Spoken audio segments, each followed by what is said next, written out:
Vamos agora apresentar algumas características do microcontrolador STM32F103, da IDE de desenvolvimento que utilizaremos nesse treinamento, o STM32Cube IDE, e da placa de desenvolvimento eletrocursos. O STM32F103C8T6 ele pertence a uma linha de densidade média, de performance média, de microcontroladores baseados na arquitetura ARM Cortex-M3 do fabricante ST. Ele possui um encapsulamento de 48 pinos, o padrão LQFP48, sendo que 37 desses pinos são reservados para GPIO. Então, nós temos aí 37 pinos exclusivos para GPIO aí nas diversas funções que a gente pode trabalhar aí no microcontrolador. Algumas características desse microcontrolador. Ele possui uma memória flash de 64 KB, uma memória de programa de 64 KB e uma memória de dados, uma SRAM, de 20 KB. Ele possui 7 timers individuais, sendo 4 timers de 16 bits, onde um deles é capaz de gerar tempo morto e parada de emergência, que é ideal aí, por exemplo, para controle de motores DC.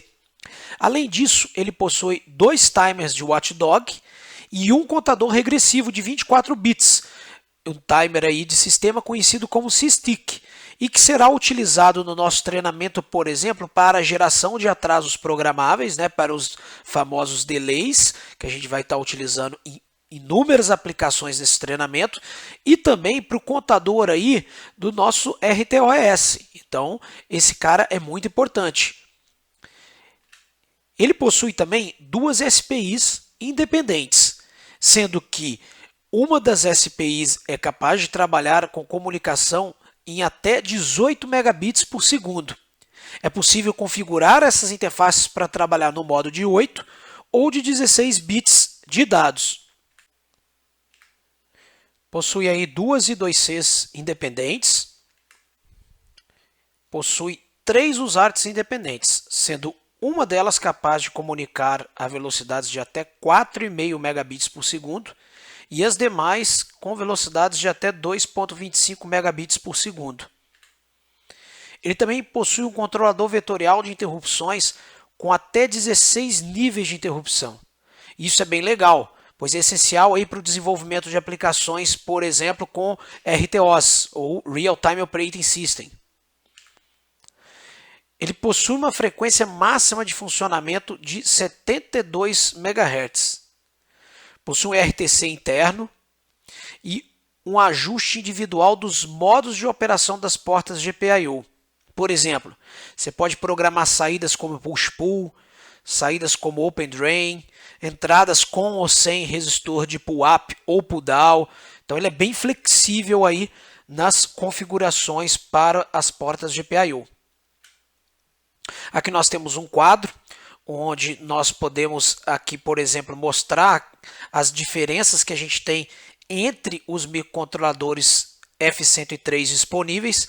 Então, sempre quando a gente vê o final da nomenclatura do microcontrolador, por exemplo, TX é referente aos microcontroladores com essas características, que possui até no máximo 26 GPIOs. Então, ele tem um encapsulamento um pouco menor do que o encapsulamento do CX, que é o que nós utilizamos na nossa placa de desenvolvimento, que seria, por exemplo, o C8, que é um microcontrolador que tem um encapsulamento LQFP de 48 pinos, e ele tem aí disponível para a gente trabalhar como GPIO com 37 pinos, e assim sucessivamente. A diferença, por exemplo, no caso do C8, que é o que a gente utiliza na nossa placa de desenvolvimento para um outro microcontrolador, por exemplo, o CB, ele está na quantidade de memória de programa. Então, por exemplo, para o C8, nós temos ali 64 kilobytes de memória flash. Para o outro microcontrolador, nós teríamos aí, por exemplo, 128 kilobytes de memória flash. Essa é a diferença entre os microcontroladores F103C. O que mais que nós temos de interessante nesse nosso microcontrolador? Nós temos aí, como a gente já explicou, timers para controle avançado, para propostas gerais, SPI, I2C, USART. Nós temos aí então 2 canais independentes de conversão analógica digital. né? São dois ADs independentes, sendo que um total de 10 canais, 10 pinos que a gente pode utilizar aí no nosso microcontrolador e multiplexar isso daí em um dos dois ou nos dois conversores AD disponíveis no chip, no nosso microcontrolador. Né? Aí a tensão de operação, os limites de temperatura também de operação do microcontrolador. Né? Isso a gente pode encontrar mais outras informações também no próprio datasheet. Aqui é um ponto bem interessante, que é a explicação dos barramentos de clock, principalmente internos, né? A estrutura dos blocos internos que compõem o nosso microcontrolador. A gente vai frisar aqui sobre particularmente os barramentos que a gente tem. Então, por exemplo, o barramento de maior velocidade desse microcontrolador é conhecido como APB2, que a gente pode observar aqui do lado esquerdo. Esse barramento ele é conectado a alguns periféricos. Por exemplo, todos os GPIOs, todas as portas para funcionalidade de entrada e saídas digitais do nosso microcontrolador são conectadas diretamente a esse barramento, como a gente pode observar. Por exemplo, a porta a porta B desse microcontrolador, a porta C do nosso F103C8. O timer 1 também ele está conectado diretamente, fisicamente, a esse barramento de 72 MHz.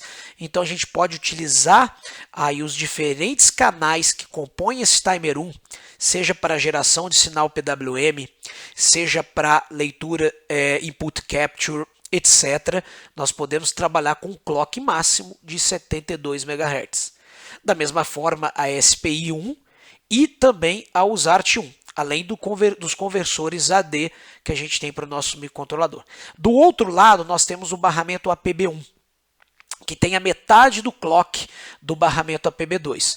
Esse barramento está conectado aos demais periféricos, por exemplo, o timer 2, o timer 3, a SPI 2, as duas I2Cs, o barramento USB, né, a porta CAN, o periférico CAN desse microcontrolador, né?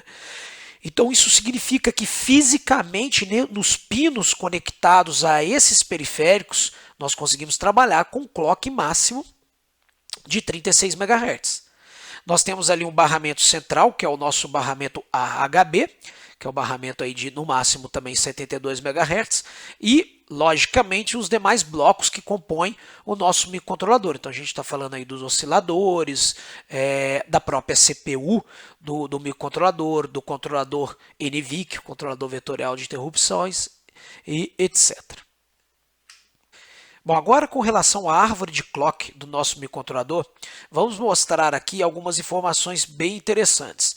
Por exemplo, esse microcontrolador ele pode ser programado para utilizar osciladores RC internos. Por exemplo, nós temos um oscilador de alta velocidade, conhecido como HSI, que é um oscilador interno de alta velocidade de 8 MHz, que pode ser utilizado como fonte principal de clock para os periféricos ali do nosso microcontrolador, para o APB1, o APB2 e etc.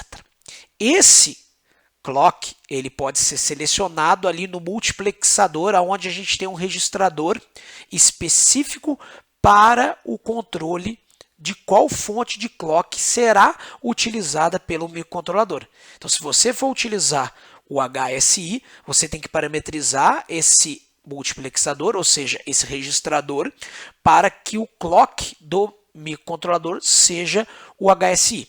A gente vai observar que a ferramenta de desenvolvimento, a IDE de desenvolvimento STM32Cube, ela apresenta já uma interface gráfica para parametrizar isso daí, simplificando e muito a vida do desenvolvedor. Por outro lado, se a gente quisesse utilizar fisicamente um oscilador, com um cristal, por exemplo, conectado diretamente a portas físicas do microcontrolador, a gente poderia utilizar ali o HSE Oscillator, que é o High Speed External Oscillator. Para isso, nós precisamos definir uma fonte de clock com frequências entre 4 e 16 MHz. Se a gente está trabalhando com frequências entre 4 e 16, consequentemente, nesses próximos multiplexadores, nós temos que definir, por exemplo, um fator de multiplicação para a frequência, né? Ou divisão do período do nosso clock principal. Então a gente pode observar que existe ali um fator multiplicador, um PLL, conhecido ali como PLL mul, esse bloquinho que a gente tem, que ele é capaz de fazer uma multiplexação tanto do oscilador interno quanto do oscilador externo.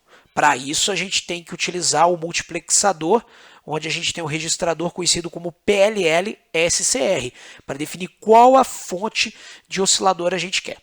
E, consequentemente, poder estar multiplicando e chegar na frequência máxima de 72 MHz para os nossos barramentos do microcontrolador. Qual a vantagem de utilizar o oscilador externo?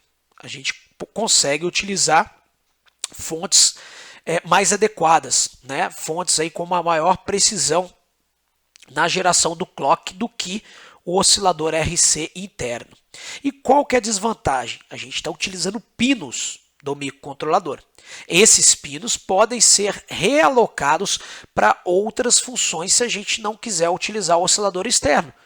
Então, tem vantagens e desvantagens dependendo da sua aplicação, é claro.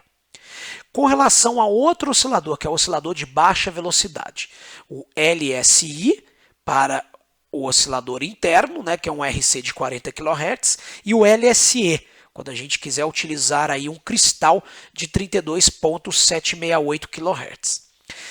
Esse cara ele é importante porque ele é a base de clock para o RTC, para o relógio do nosso microcontrolador. Então, se a gente for utilizar esse clock, né, a gente tem que também definir aí muito bem se a gente quer um oscilador externo ou um oscilador interno, dependendo da precisão que a gente quer atingir e também do número de pinos que a gente pode ter disponível para utilizar no nosso microcontrolador. Então, é um compromisso que existe aí.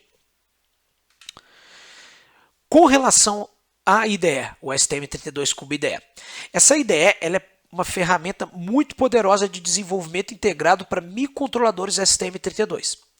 A interface dessa IDE é baseada em padrões abertos, como o Eclipse, que possui aí ferramentas profissionais para análise avançada de software, análise de uso de memória, visualização de comportamento dinâmico do sistema, bem como ferramentas para gerenciamento de código e depuração avançada.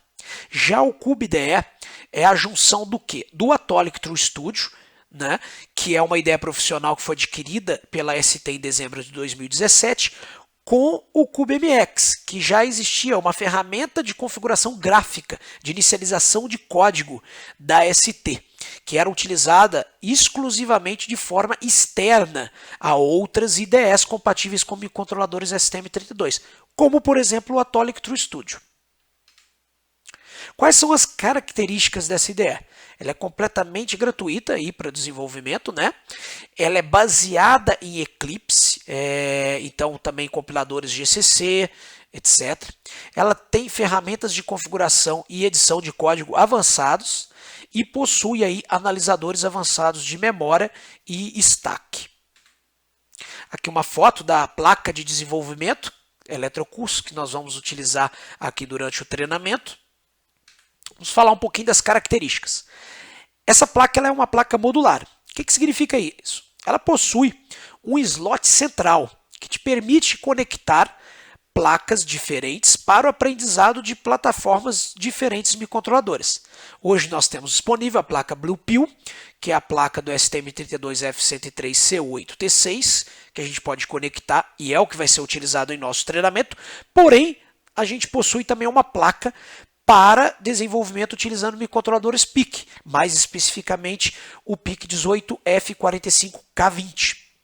Bom, isso daí simplifica muito a escolha do periférico e do microcontrolador. Então o desenvolvedor ele pode utilizar isso daí para trabalhar com microcontroladores diferentes, tendo uma mesma base de periféricos ali por baixo.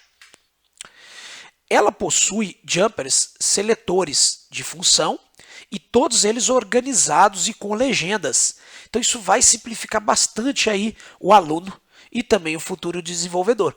que ele pode multiplexar os diferentes recursos que ele possui na placa com os pinos disponíveis no nosso microcontrolador.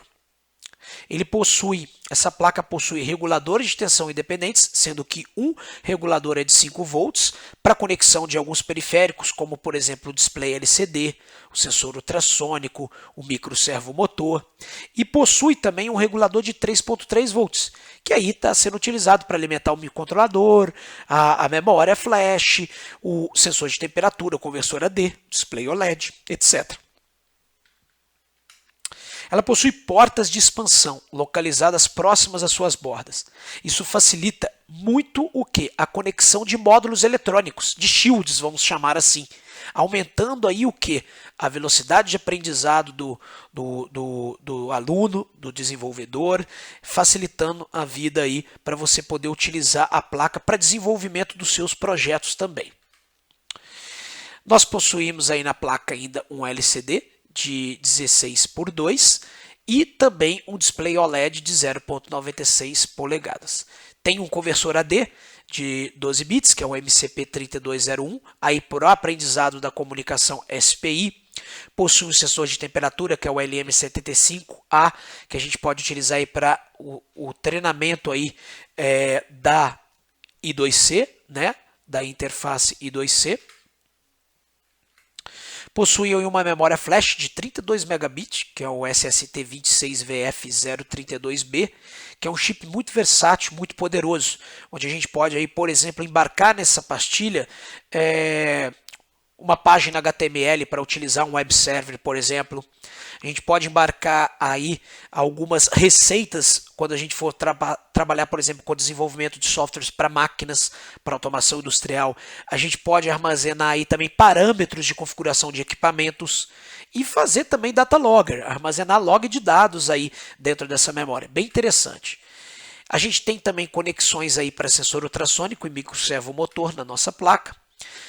Um LDR, bateria aí para o RTC, potenciômetros multivolta para testes dos conversores AD, possui um teclado matricial de 16 teclas, possui 8 teclas individuais e também 8 LEDs de indicação.